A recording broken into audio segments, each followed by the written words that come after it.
अभी आपने देखा विधानसभा चुनाव के बाद में नतीजे आए तो आपने देखा कि उसका खाता भी नहीं खुला, फिर भी आप आम आदमी पार्टी में पहुंचे। देखिए, राजनीति है ना, कोई पाने का सौदा नहीं होता, या व्यवसाय करने का या पैसे कमाने का सौदा नहीं होता। तो लोगों ने इसको थोड़ा सतर गिरा दिया। नेता शब्द किसके साथ लगा था? सुभाष चंद्र बोस जी के साथ लगा था। और आज विडंबना यह है कि नेता शब्द गाली लग चुका है और लोग इतने कमर्शियल हो चुके हैं कि यार इस पार्टी के बातों सुबह चलो, चाहे उस पार्टी की नीतियां कितनी खराब हो, कितनी गलत हो, तो हमें कोई फायदा नहीं लेना, व्यवसायिक फायदा नहीं लेना। हमने तो जनता की लड़ाई लड़नी। और हमने देखा कि आज हरियाणा जनता के सामने विकल्प क्या है। वे कांग्रेस तो अपने मूर्छित होकर पड़ी है और भारतीय जनता पार्टी की वही निरकुशता मनमर्जी जारी है। तो भी इसका जनता के लिए लड़ाई लड़ेगा कौन?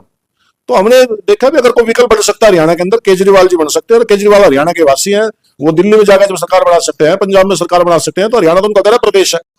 नमस्कार, आपका बहुत बहुत स्वागत है। फिलहाल जो अभी हमारे साथ में जो फ्रेम में बैठे हुए हैं, ये वैसे तो किसी परिचय के मोहताज नहीं है। बता दें आपके लिए, तो इन्होंने जो है नए नए में बीजेपी में थे और सर्व जातीय पंचायत में भी थे।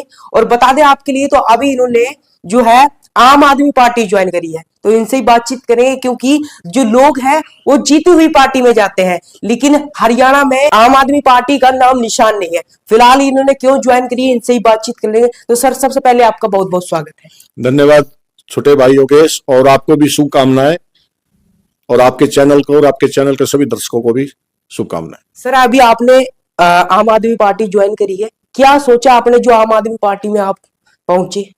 देखिए, हरियाणा के अंदर भारतीय जनता पार्टी के शासन से पिछले 10 साल से लोग परेशान हैं और भारतीय जनता पार्टी के सामने विकल्प कांग्रेस चलती आ रही है। और कांग्रेस की कमजोरियों की वजह से, कांग्रेस की नीतियों की वजह से, कांग्रेस के नेतृत्व की ढिलमुल रवैये की वजह से भारतीय जनता पार्टी तकनीकी रूप से जीतती चली आ रही है। तो जनता की लड़ाई लड़ने के लिए, जनता को नया विकल्प देने के लिए, तो एक पॉलिटिकल लोगों की एक सोच बनी है कि भाई अगर भारतीय जनता पार्टी का विकल्प बनना और भारतीय जनता पार्टी को परास्त करना है, तो ऐसे पॉलिटिकल फ्रंट में जा जाए जिसकी नीतियां जाति पाति धर्म से ऊपर उठ करके बिजली पानी हेल्थ एजुकेशन इनको लेकर के, इन मुद्दों को लेकर के हो, जो आज के देश के लिए वास्तविक मुद्दे हैं।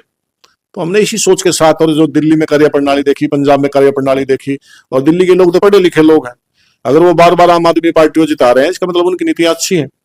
तो आज मॉडर्न जमाना है, तो उसमें ये जो जाति पाति धर्म आधार, इनमें कांग्रेस का इसके बीच में होता रहता है, ये कांग्रेस को परास्त कर देते हैं। तो हमने एक नया विकल्प देने के लिए आम आदमी पार्टी में शामिल हो। सर, लोग जीती हुई पार्टियों को आगे चुनते हैं कि जीती हुई में पार्टी में जाए, तो लेकिन आप तो जो है हरियाणा के उसके आम आदमी पार्टी का नाम निशान नहीं है। अभी आपने देखा विधानसभा चुनाव के बाद में नतीजे आए तो आपने देखा कि उसका खाता भी नहीं खुला, फिर भी आप आम आदमी पार्टी में पहुंचे। देखिए, राजनीति है ना, कोई पाने का सौदा नहीं होता, या व्यवसाय करने का या पैसे कमाने का सौदा नहीं होता। तो लोगों ने इसको थोड़ा सतर गिरा दिया। नेता शब्द किसके साथ लगा था? सुभाष चंद्र बोस जी के साथ लगा था।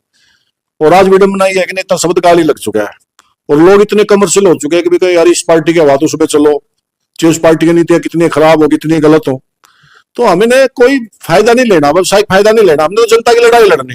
और हमने देखा कि आज हरियाणा जनता के सामने विकल्प क्या है। वे कांग्रेस तो अपने मूर्छित होकर पड़ी है और भारतीय जनता पार्टी की वही निरकुशता मनमर्जी जारी है। तो भी इसका जनता के लिए लड़ाई लड़ेगा कौन? तो हमने देखा भी अगर कोई विकल्प बन सकता है हरियाणा के अंदर, केजरीवाल जी बन सकते हैं। और केजरीवाल हरियाणा के वासी हैं, वो दिल्ली में जाकर जब सरकार बना सकते हैं, पंजाब में सरकार बना सकते हैं, तो हरियाणा तो उनका गृह प्रदेश है। और उनकी जो नीतियां हैं, और वो फिर कोई जाति पाति धर्म की बात लेकर नहीं चलते हैं। वो तो सीधी बात करके हमारे साथ बहस करनी, तो बिजली पे करो, पानी पे करो, हेल्थ पे करो, एजुकेशन पे करो। और इन्हीं चीजों की बेसिक चीज की जरूरत है, बेरोजगार की, व्यवसाय में अच्छी तरक्की की, अच्छी सड़कें हो, अच्छे सरकारी स्कूल हो, इनकी तो लड़ाई पीछे छूट रही है। हर बार चुनाव आता है, इस जाति का मुख्यमंत्री बन गया, भाई इस जाति कांग्रेस आएगी तो इस जाति का मुख्यमंत्री बन जाएगा। लोगों को जातियों में जाकर के तकनीकी तौर पर चुनाव में लोगों की भावना से लोग पॉलिटिकल पार्टियां खेल रही है, असली मुद्दे पीछे चले जा रहे हैं। तो हमारी एक सोच है कि हम जनता के सामने एक नया विकल्प लेकर के आए, ताकि बिजली पानी हेल्थ एजुकेशन स्कूल, इन चीजों की तरफ भी बहस हो, इन चीजों की तरफ भी बात हो, तभी हमारा देश प्रदेश तरक्की कर सकेगा। सर, अभी बात करें तो दिल्ली में विधानसभा के चुनाव है और हरियाणा की बात करें तो पार्षदों के चुनाव है। तो कैसा क्या लगता है कि जो पानीपत की बात करें तो पानीपत में 28 वार्ड हो चुके हैं, 2 बढ़ चुके हैं, तो कैसे क्या लगता है 2-4 पार्षद जो है आम आदमी पार्टी से बन सकते हैं? भाई, दिल्ली के अंदर भी और हरियाणा नगर निगम चुनाव के अंदर भी आम आदमी पार्टी मजबूती से अकेला चुनाव लड़ेगी, किसी से कोई गठबंधन नहीं करेंगे कांग्रेस वगैरह से।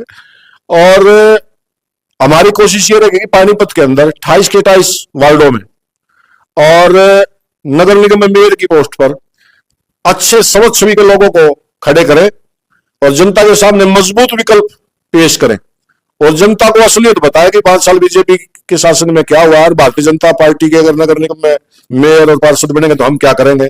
हम मुद्दों को लेकर जनता के बीच में जाएंगे, अच्छे विकल्प रखेंगे। बाकी जनता ने सोचना है, क्योंकि लोकतंत्र के अंदर मालिक तो जनता है। हमारा काम तो क्या है कि हम अगर राजनीति में है तो हम क्या है कि हम जनता को एक सही रास्ता दिखाए, जनता के सामने अच्छा विकल्प रखे। बाकी तो जनता ने फैसला लेना। अगर इतना कुछ होने के बावजूद भी प्रॉपर्टी आईडीओ में जो धांधलियां चली, जिस प्रकार से प्रॉपर्टी के टैक्स बेतहाशा लग करके आए, जिस प्रकार से नगर बोर्डों के घोटाले हुए, गेटों के घोटाले हुए, सड़कों का बुरा हाल है, कोई फैसिलिटी नहीं मिली, वही जाम की स्थिति पानीपत में कितना बुरा हाल है, कोई नया इन्होंने कोई विजनरी काम नहीं करा। शहर में आज अव्यवस्था का आलम है। वो 5 साल पहले जो पानीपत से गया धरा के दोबारा पानीपत को देखता तो हैरान होता है पानीपत का क्या हाल करके रख दिया लोगों ने।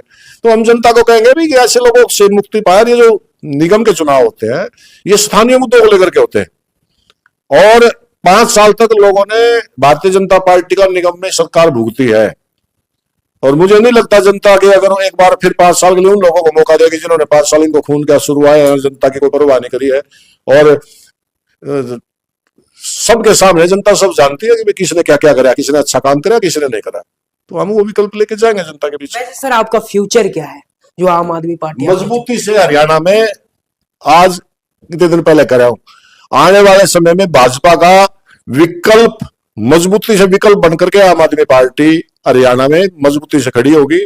और जब चुनाव होगा और आम लोगों की सोच है कि जब मुकाबला आम आदमी पार्टी बीजेपी में होगा तो बीजेपी ना तो जाति पात का ड्रामा कर सकती ना धर्म का कर सकती। बिजली पानी हेल्थ एजुकेशन के मुद्दों पर जाना पड़ेगा और लोगों की एक सोच बन चुकी है। हरियाणा में अगर भारतीय जनता पार्टी को परास्त करना है तो उसमें तो आम आदमी पार्टी का मुख्य रोल रहेगा। तो काबू आएगा, मामला नहीं काबू नहीं आता। 3 चुनाव से कांग्रेस को हरा चुकी है बीजेपी, तो कांग्रेस तो जनता की नजर में रिजेक्ट हो जाएगी कि भाई कांग्रेस से नहीं हारती बीजेपी।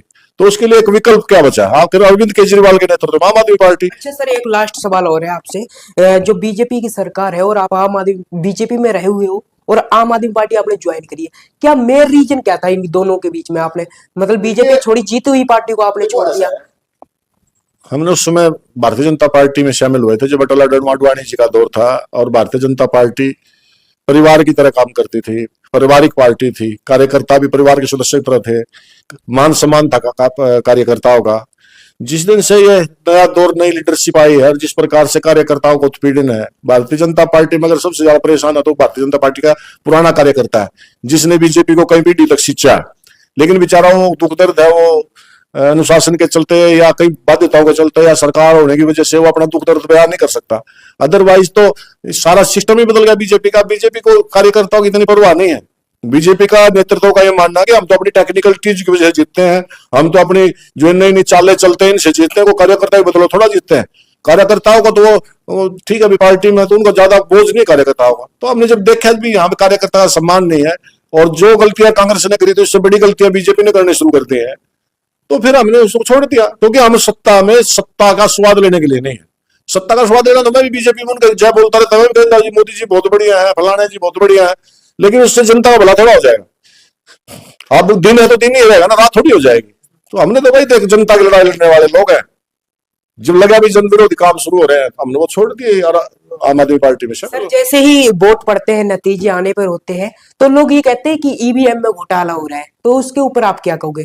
क्या होता है ईवीएम में? भाई बार बार हर चुनाव के बाद ईवीएम पर प्रश्न चिन्ह तो लगता है और विश्व के जितने भी विकसित देश है, बड़े देश है, सबसे विकसित देश है, चाहे अमेरिका है, जापान है, वो सारे जब वो बैलेट से चुनाव करते हैं। तो मैं तो ये कह रहा हूं कि अगर भारतीय जनता पार्टी से यदि जनता खुश है और लोग इनके साथ है तो इनको क्या दिक्कत है? इनको तो चैलेंज स्वीकार करना चाहिए। आ जाओ भाई, बैलेट से आ जाओ। ये भी तो क्या करते हो ना, हम तो ईवीएम से करेंगे। यहां संदेह पैदा होता है भाई मेरे साथ यदि जनता है तो वो चाहे बैलेट से चुनाव, चाहे ईवीएम से जीतूंगा तो नहीं, तो फिर मैं क्यों डरूं? मैं ईवीएम से कराऊंगा और मैं बैलेट से नहीं कराऊंगा। अगर कोई बैलेट से मना करता है इसका मतलब उसके पीछे संदेह तो है और फिर उसके पीछे कारण भी है कि बैलेट पेपर एक सबूत है और दुनिया के सब बड़े विकसित देश हैं वो बैलेट से चुनाव करा रहे, तो हमें क्या दिक्कत है? हमें भी करा लेना चाहिए, इसमें क्या समस्या? चलो जी, आपको बहुत बहुत धन्यवाद। फिलहाल अभी जो है हमारे साथ में सुरेंद्र अहलावत थे, जो काफी पुराने जो है नेता हैं, और इनकी बातें सुनकर आपके अंदर क्या कुछ भाव आए हैं वो फिलहाल कमेंट बॉक्स में बताते रहिएगा। और मैं अपने सहयोगी के साथ पानीपत से योगेश।